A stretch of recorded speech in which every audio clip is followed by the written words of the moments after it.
Alright, so Daddy Dorn. People have been asking for this one for months at this point. And it was like a 3 hours, like each one beat after like 40 minutes to an hour. And figured once I got the silver hair, although it's kind of turning back to blonde, so I'm kind of got to recolor it. And then maybe eventually cut it short so it kind of matches Rogal Dorn. But that'll be in due time. In any case, the links to the original video and channel are going to be down in the description below, so we're going to make sure that you check them out. And let's go ahead and get right into the video. Welcome, gentle listener. I will apologize immediately to you, for I have been a liar of omission. You may have seen me extol the joys of the game in my bat reps and product reviews.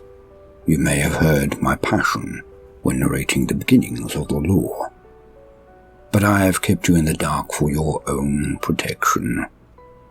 I have been keeping something from you, and I feel it is now time.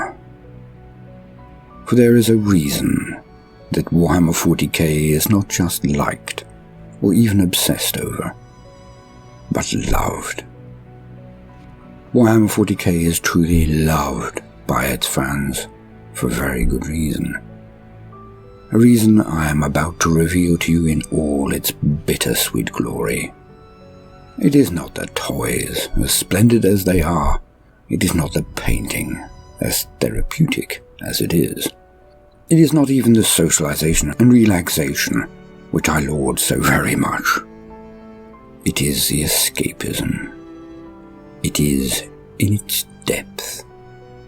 No other fictional universe I know of, not even that of the Star Wars saga, has such depth. It is encapsulated in one terrible moment, and one Alright, so let me know down in the comments below, what is it that drives you to Warhammer? Or what was it that drove you there? And what kind of keeps you there? For me, I like the way stories are being told. As far as, I mean, realism, I don't even know. But, like, more of, like, a character that I can see their decision-making based on how or who they are. And not have it be, like, some kind of, not talking crap about Star Wars, but it's very kind of cutesy, right? Or you think about certain shows, TV shows, and you already know that for some reason this person has the plot armor. This is one of the few times where none of the characters seem to have it. Except maybe the Emperor, kind of, maybe, I don't know. But no one in this seems to have that plot armor. Except for maybe the Ultramarines, which is probably why people don't like them, from what I've heard. And I guess just looking at some of the people, like, say, for example, the Astra Militarum, and then you see that hardiness, right? And there's something about, like, even the way I look at things, someone who's willing to go forward despite whatever challenge is kind of in front of them. That's kind of what draws me to this. Like, the fact that it's very willing to go at you and just say, hey, this is the story and how it goes. We don't care whether or not you liked certain things that happened. Like, for example, in Hell's Reach, I didn't like the fact that everybody died, right? Like, all the other Space Marines, besides Grimaldus. Like, I wanted his buddies to come out alive as well. But they didn't. And it's just kind of one of those, like, the author isn't going to, like, what do they call it? Retcon everything and just make them come back to life somehow. Like, no, they're dead. That's it. Part of the story. That's how life happens, right? Unexpected things happen, or people when they die, it's like, that's it. I feel like that's kind of what brings me to Warhammer now. Single image, but you must understand it to understand why it is so potent. What I call the longest second. It is contained within the story that I am about to tell you, but the moment I speak of is the defining instant that evokes such passion and loyalty in this world's adherents. It is why I consider the tale among the best and most heart-rending fiction in modern Western literature. It may never gain the acclaim it deserves, and I certainly will not be able to do it justice, but I will try. So, gentle listener, put your hand in mine, metaphorically, and let us go to the darkest point in the universe. Also, the part about it being critically acclaimed, I just started realizing this too. I also saw all of it one of Major Kill's videos that although the Warhammer community is very passionate about it, and I believe it's very big, right? But still, there's not like you don't see a movie. I think movie wise, if you were to do it with like a live action, I feel like that would be very difficult considering like getting everybody in the armor if you're doing it about Space Marines or whatever you're going to be doing. I feel like it would take a lot of money and it would be a risk, right? So I feel like something would probably be like somewhat of a Hell's Reach type deal where you would have it more animated. I feel like that could work, maybe, possibly. That which I call the longest second. Let us see why the Warhammer universe is so important to so many, why it stands the test of time. So, let us explore the existing lore of one of the greatest heroes, possibly the most tragic hero of the Warhammer universe, where this moment is contained. I introduce to you, gentle listener, the tale of the Primarch of the 7th Legion of the Legiones Astartes. To the Praetorian of Terra, welcome to the tale of Rogal Dorn. FYI, if they ever do have a movie, they better have Baldermort narrating. I'm just saying. Now, let us begin our journey. I must give you the briefest of snapshots of history, which I will cover in further detail later, because it has such a colossal, overbearing import to the story I must relate today. Also, do bear in mind that this is merely an introduction to Rogal Dorn. To cover his history would simply not be consumable via this medium without a plethora of sittings. So be aware that I will revisit segments of this history in greater detail in the future, if it is requested. In a time of abject horror, a time when humanity was almost extinguished, a man arose to save us all. This individual was the man later known only as the Emperor of Mankind. For in the future, humanity had developed and bestrode the stars, forming a mighty confederation of planets far and wide. But as with all things, it was not to last. The means by which ships traversed the galaxy was called... Just FYI, I've been reading some of the comments and I'm going to get to them after this video. But I've been seeing a lot of the comments as far as the Emperor and with the Thunder Warriors. I'm really starting to get the feeling like the Emperor is not necessarily the great guy I thought he was. Or maybe he is in the grand scheme of things. But I've been seeing some dickish things that the Emperor's been doing. Heretical thoughts. But a warp drive, transporting into another adjacent universe known as the Immaterium or Warp. Ships could travel to far distant stars in fractions of the time it would take them in the real world, the Materium. So the Human Federation colonized the stars when they developed these technologies. Technologies that would awe the people of today, well, for that matter, those of the later period of the 41st millennium. Humanity believed itself untouchable. Its robotic armies, the men of iron, were without number. Its fleets so advanced none, not even the ancient race called the Eldari, could match them without huge cost. Humanity was ascendant and felt its time had come. It felt invulnerable. But thus do all falls begin, with hubris, with arrogance. A string of things happened over a very short period of time in the grand scheme of things. But do not worry, as I shall cover them all in more detail in my own inimitable style at another juncture. But let us list them now, so we have context. The men of iron, the very armies of humanity turned on their masters. Hardly novel, but the way in which this impacts is phenomenal and very distinct.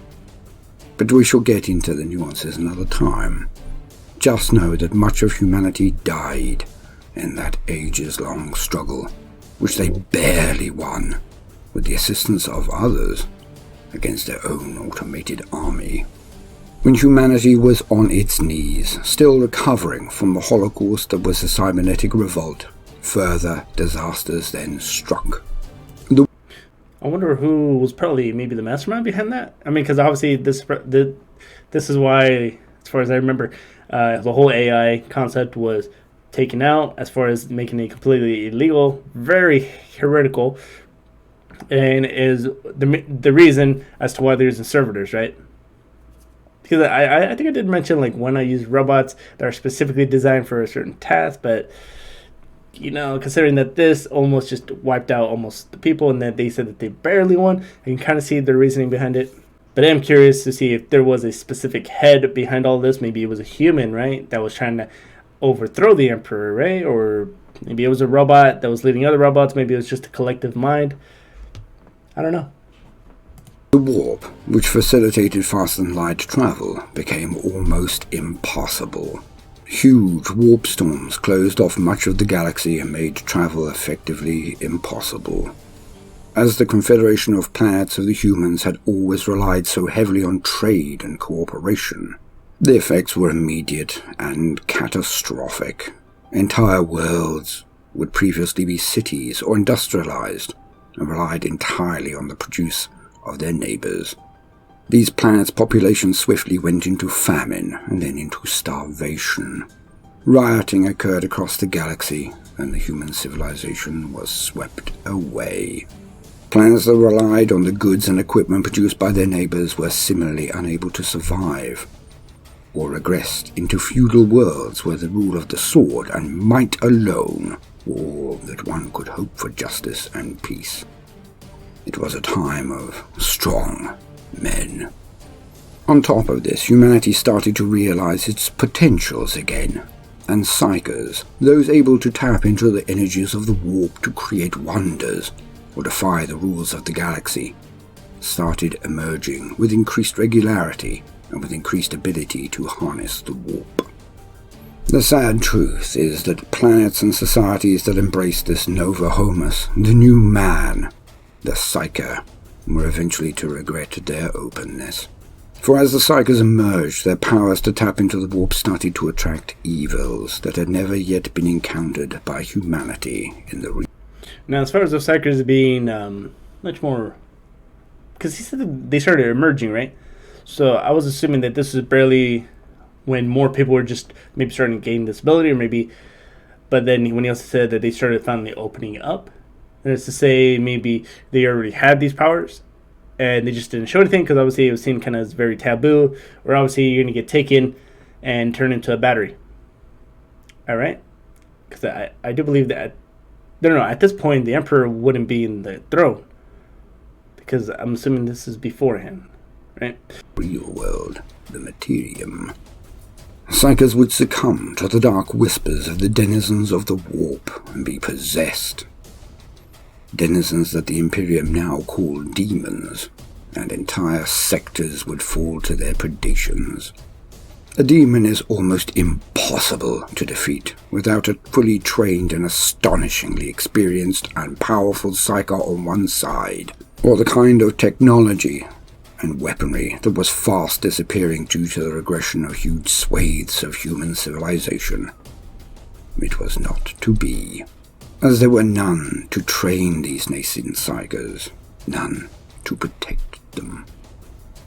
The carnage and enslavement of these beings went unchecked for the most part, and again, the population of humanity shrunk even more.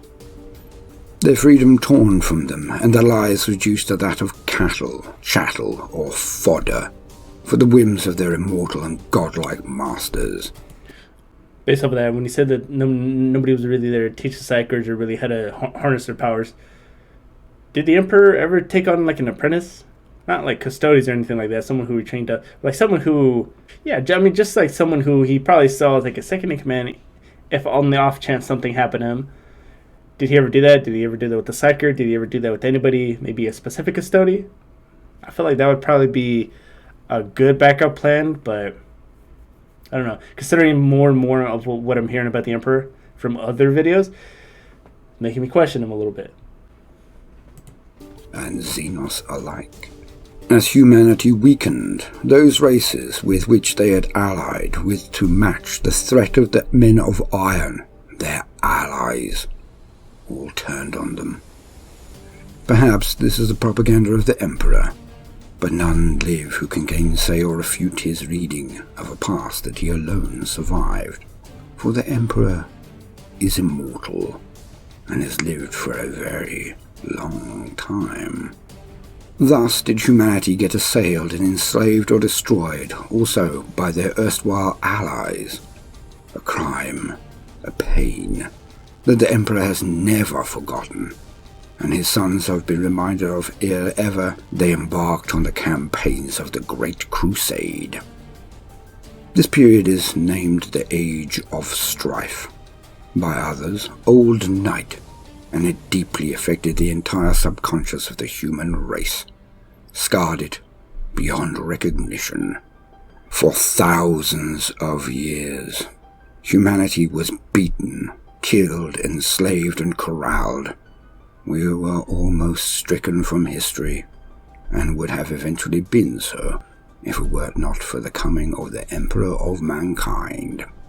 On the birth planet of humanity, once called Earth, now called Terra, Terra,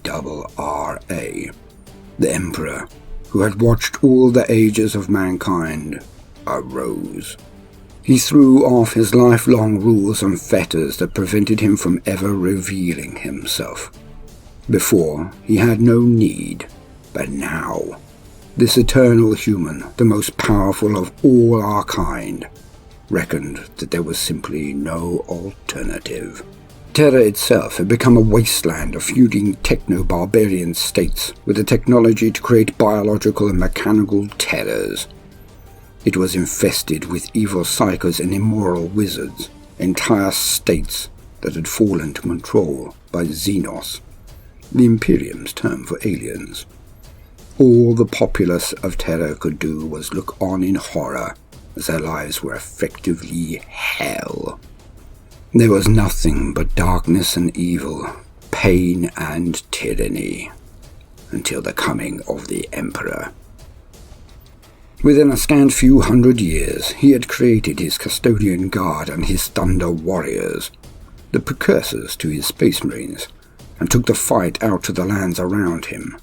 He began the Wars of Unification.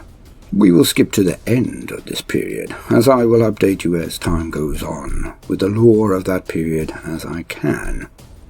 But needless to say, the Emperor crushed all before him, and unified the humans of Earth, of Terra, and destroyed any and all outside influences that had helped to bring humanity low. But this was just the beginning. The Emperor prepared a great crusade, a great army to go forth from Terra, and with but one goal alone, the saving of humanity. With his genetically engineered warriors, the Adeptus Astartes, his Space Marines, he prepared to take back the galaxy in the name of peace and justice. As the Sol system fell to his designs, the technological armies of Mars were added to his forces, for Mars had survived semi-intact the Age of Strife. Although a shadow of the power of the human confederation, the tech priests of Mars still commanded great power and had fleets of warships and terrifying forces of Titans, colossal vehicles of war. With Mars on his side and his genetically engineered armies growing apace. So that was probably why then they actually went to Mars first. As far as like having the vehicles to actually be able to transport them. Although I'm assuming here pretty soon that it's going to come into effect as far as using the warp for actual that travel. But then again, would he know where everything is? I mean, because like we can see the map, but who was the one who actually would have made it? Maybe did they make it within that crusade, right? Like people are mapping out the planets and all that. And then eventually he'll know. But technically, if he doesn't know, like the outlet or like the whole Milky Way and how it looks, you're pretty much kind of doing like a whole Mayflower type deal, right? Pilgrims coming over and then just or no, it wasn't Pilgrims. It was Columbus, right? You're just hoping that you're going to run into something, right? Before you run out of food, water, whatever have you. Specifically in space, I mean, obviously, I don't think there's like a whole concept of like up, down, left, right, and all that. Like, how the hell would people even know if they're upside down? But in any case, so essentially, he's doing a lot of trial and error, from what it seems. The Emperor took off into the galaxy on a twofold mission. The first, as stated, to bring freedom, wisdom, and safety to the beleaguered humans spread across the stars. The second mission was, while moving ever onwards and outwards, to find the suns he had built. For there are 20 Primarchs, which, by the way, I also did remember, because I was kind of like always weird about like how exactly did he have them, but then it ends up that he finds them when he's like older, and it's like, so apparently when they were being created, that the powers of chaos who be, right, I hope I said that right, kind of scattered them out, right, into like different areas of the Milky Way, essentially to kind of thwart the Emperor's plan, from my understanding, because the Emperor at this point, I would assume, already knows about the Chaos Gods and is also actively trying to defeat them. But he couldn't simply just say that to the people, because then it would be like their emotions or whatever have you can get them easily corrupted. So he really, I feel like, you know what? I feel like, big picture, he wants to kill the gods, right? And he's using the crusade, as far as unifying everybody, as more of a like publicity stunt, right? I think that's what it would be called, or something to mask what his true intentions is, which is why sometimes when he makes decisions, it might seem very cold. Again, if you've seen the Thunder Warrior reaction that I just did yesterday, that's where it can happen, right? Like, he possibly he doesn't even care about anybody else. He just thinks that, hey, I need to kill these gods, and he's willing to like put on any type of face to actually get that done, right? In this case, possibly being just, hey, I'm going to go ahead and unify everybody, right? Because it's the right thing to do. Never really knowing if there's some kind of other intent behind it. I mean, it doesn't seem really malicious. Sure, some of his calls might be a little harsh or maybe cruel. I mean, depending on how you want to see it. But at the end, he is, from what I understood, is trying to kill the Chaos Gods. Legions of superhuman warriors, the Astartes, that had been crafted and grown, but each was different due to their template being a different Primarch. The Primarchs, which I will cover in more detail soon, were 20 demigods, the 20 sons of the Emperor that he genetically designed, forged and prepared to lead his... Let's see if I can do this real quick. I'm sorry for interrupting. Fulgrim, right? Emperor's children. Horus. Space Wolves. Rogal Dorn. Dude, how does he not look cool? Look at him. Look at him. So, Rogal Dorn, Imperial Fist. I don't know. I've seen this guy a few times, but I'm not sure.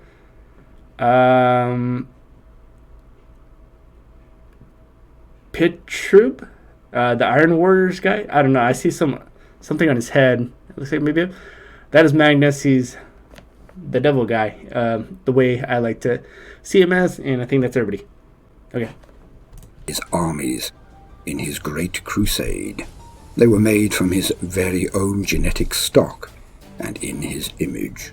But in a terrible moment before their birth, each was taken in their capsules and spread amongst the stars by the powers of chaos. The gods of chaos, who hated the Emperor of mankind, naming him the Anathema, seemed terrified of the power the Emperor would have if he had his sons with him, but they were not able to destroy the Primarchs for some reason. So they found a chink in his armors, a hole in his wards, in the Emperor's palace under the Himalaya mountains, and whisked away his sons and deposited them on worlds across the galaxy. Thus, as the crusade moved outward, it would, one by one, find the Primarchs, the very sons of the Emperor, and mighty sons they were. Each dwarfed a Space Marine as much as a Space Marine would a normal human, but not just in size, but also in intellect, subtlety, skill, reflexes, wisdom, and power. Truly the Primarchs were titans of old, and heroes the like that would put Perseus, Achilles, or even mighty Heracles to shame. And so it was that the capsule that contained the infant Rogal Dorn landed on a planet called Inwit, an ice world and a hard place for humanity to even survive on. Locked in its orbit around the sun, one side of the world was ever shrouded in darkness, the other in light, but neither prosperous or easy.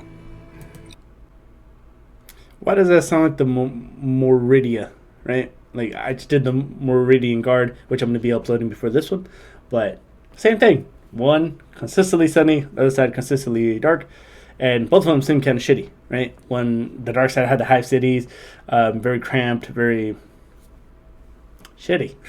You had the sun side, seems good, but it's radiated, and only like maybe less than 1%-ish were actually rich enough to be able to live over there with special things like things for like breathing, obviously, things of that nature. But seems like this might be a recurring theme.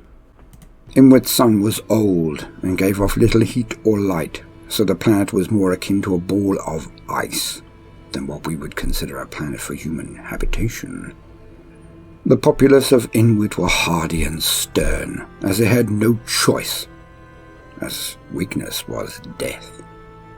A harsh civilization that bred stoic and rugged determination as a matter of course.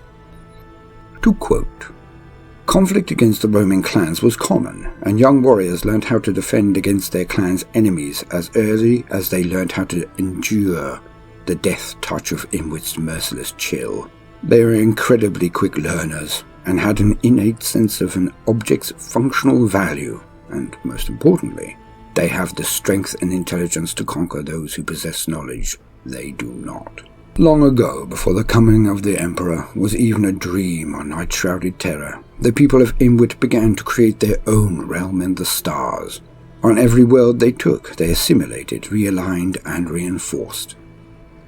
With each conquest, their culture and learning grew, but Inwit itself remained unchanged, even as it became the center of a stellar empire. The ice hives and clan disputes remained, and while their world birthed starships and ringed its orbits with weapons stations, its rulers kept to the old ways, the ways that had created their strength. The warlords and matriarchs who commanded armies amongst the stars, still living lives little easier than their vassals. It was as part of this burgeoning empire that Rogal Dorn grew to manhood, and then to rule its domains as emperor. Much of his early years remain unknown, or at least little talked about. I feel like whenever something is supposed to be considered unknown, and I think that they just kind of leave it like that to make your own conclusions, or maybe fill it in later on. But I also just realized, since they do live for a very long time or immortal, right?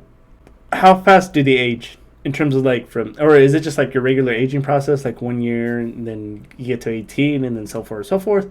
He did mention about them obviously growing to incredibly tall, like, which also brings to mind, like, if he's like 12 years old, is he like 6 feet already, or like 7 feet or something like that? Also taking into account that all of these Primarchs actually, since they do have like a piece of the genetic code from the Emperor, it doesn't matter who it doesn't matter who they are.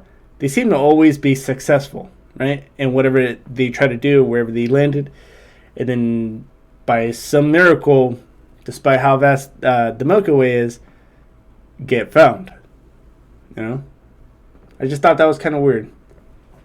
It's however certain that in the cold and darkness of Inwit, a boy named Rogal by his adoptive kin rose to lead the House of Dorn, also known as the Ice Caste, and then to the rule of the Inwit cluster. The patriarch of the clan that raised Dorn became an adoptive grandfather to him, and taught him much of tactics, strategy, and diplomacy. Even after he discovered he was not blood related to his grandfather, Dorn held his memory in high value. He kept a fur-edged robe that had belonged to the man, and slept with it on his bed every night. His qualities married perfectly with those of Inwit, and he pushed their empire further than any other. Rogal led and trained his armies and fashioned spacecraft the like of which had not been seen before. Rogal then discovered a piece of luck. On his voyages of discovery, his ships came across a relic of the past, a great and powerful weapon. For in the Inwit system there was a vessel from the dark age of technology, a battleship of vast size which Dorn named the Phalanx. With this as his new capital ship and flag, he moved out and continued the work of his forebears of Inuit. He expanded the empire across the neighboring systems at a frightening pace. Damn, dude, they really literally be natural conquerors, natural leaders, natural everything. I mean, obviously, they were supposed to be built, as far as I remember, to perfection. But holy shit. I mean, I wonder if anybody asks questions, too, as to those around him. Like, damn, how did this guy get to be like 10 feet tall? How is he able to do all this? How has he been living for X amount of years? Right? I don't know if those kind of questions ever come up. The hardy people of Inwit following wherever he led. Rogal's fleets then made contact with the outmost pathfinders and rogue traders at the vanguard of the Great Crusade. He was the 7th of the 20 Primarchs to be discovered by his father, the Emperor of Mankind. The meeting was a joyous one, for Rogal recognized the greatness in the Emperor and his connection with him the moment they met. For the Emperor, the blessing and joy was magnified by the discovery of not only a son, but a thriving and powerful military culture as well. Rogal Dorn offered the mighty ship, the Phalanx, to his father, the Emperor. He's proud of him, right? I mean, like, he obviously being a son and all that, but he's proud of him because also of what he's been able to accomplish. Now, although I think it's unlikely, I feel like every Primarch, when they get found, is going to have some level of success, at least in somewhat conquering, right? Now, if you had one Primarch, by the off chance, who wasn't doing that, was just kind of living his life, and by some odd chance the Emperor finds him, do you think he would be more willing, or do you, like, as far as like accepting him back in, right, to maybe be a leader and all that? Although it would be a little more difficult because obviously they would have to get to know like things such like, you know, tactics, how to lead people and all that.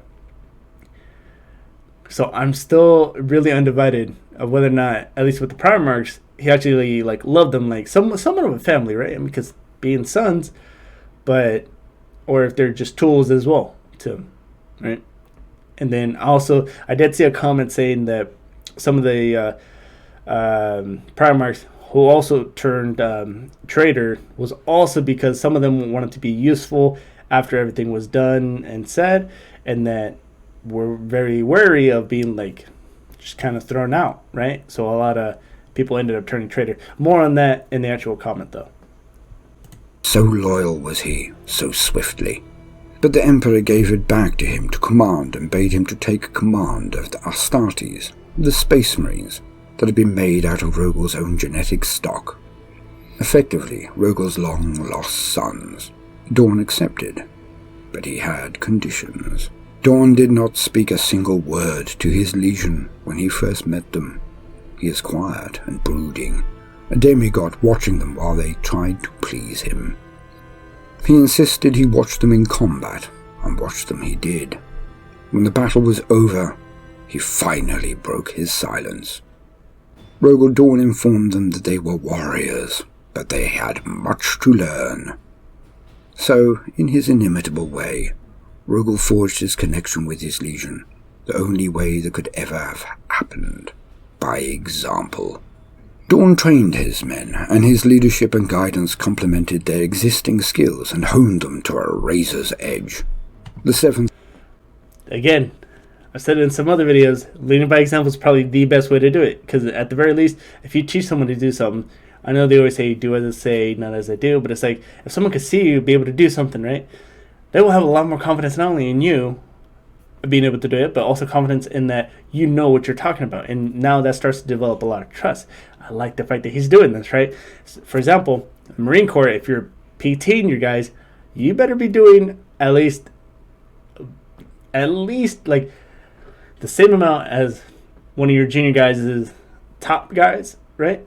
So if you're like your junior guy is like doing maybe 15 pull-ups, you better be getting at least 15 pull-ups, right? Or more, right? I don't know. That's just kind of the way I see things. And if you're having you guys work out, you better be in there working out with them, right?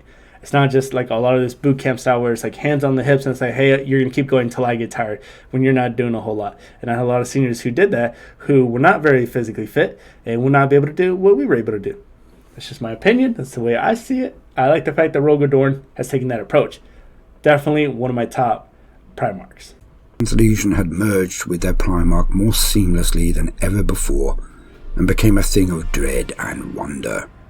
For the reason why the Sons were so like their father, the Imperial Fists of the 7th Legion, I will leave to their own video, but it was a match made in heaven. It was perfection. Alright, let's go ahead and talk about that for a minute. Now, we didn't get a whole lot as far as Rogal Dorn, but granted, this is a 3-part series, like video-wise, but each one might be split into 2 just because of the timing. And we got a little bit as far as like how he actually, I mean, not even kind of how he rose up, but just the fact that he slowly just kind of started working himself up. And then he eventually ended up finding that, the Fanks? I can't say it. The circular ship eventually ends up running into the Emperor. But in any case, I would also like to know what other conditions were like Rogal Dorn as far as like leading the Imperial Fist, and just to kind of see like, I don't know, just kind of like what goes on in his head, because he seems like you're really great type guy. I guess the way to say it. But as far as seeing his guys, just like not really talking to them at first, and then the fact that they really wanted to like impress him, so he's more doing the observing type deal, and then eventually when he does talk to them, he leads by example in what he does and what he teaches and all that. I just thought that was really cool. I mean, I didn't really see that too much. When I was in the Marine Corps, I had a lot of super seniors who said that their seniors did. Hell, even our super seniors would sometimes also get in with drills with us just to show us that they can do it. And hell, because they did it so much, they were beating us almost every single time. Tourniquet drills were primarily the one that we would do. I don't know why sometimes, man, I just couldn't get the damn tourniquet in someone's like inner thigh. I don't know, but something just about Rogal Dorn really gravitates me towards him. I don't know if it's the hair. I don't know if it's just because from what I've known about him, what I've heard about him, and I don't know, man, just something makes me kind of want to see what he's about, right? And although we didn't get too much in this one, second part, going to go into a lot more, hopefully, and I'm really hoping to see how this is going to really go into, as far as if he does mention that at some point, the Iron Cage, right, where I think I called it the bird cage one time, but that's besides the point. Kind of see how more in detail how it leads up to it, if it does. But in any case, that's going to go ahead and do it for this video. Don't forget to like, subscribe, really does help me a lot. Hit that notification bell so you get notified every time I do upload, and hit that dislike button if you didn't like it. And leave me a little comment as to maybe what it was. But until then, I'll see you all in the next one. Bye.